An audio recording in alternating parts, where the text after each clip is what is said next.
Les amas de galaxies sont des structures gigantesques, constituées de centaines de galaxies. Voici la photo de l'amas de la Vierge. Les galaxies sont liées entre elles par la gravitation et tournent autour du centre de l'amas. Essayons de reconstituer l'amas de la Vierge. Mettons ensemble ces galaxies et laissons agir la force de gravitation.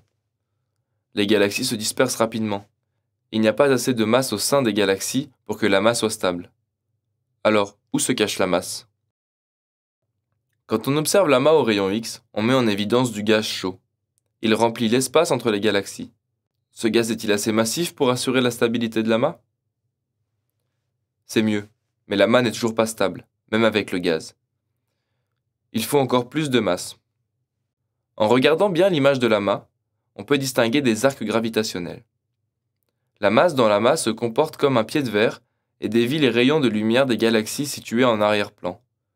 Les arcs nous permettent de calculer la masse de l'amas de la même façon qu'on pourrait retrouver l'épaisseur du pied de verre en étudiant l'image déformée par celui-ci. La masse nécessaire pour former ces arcs est gigantesque, mais on ne la voit pas. C'est de la matière noire.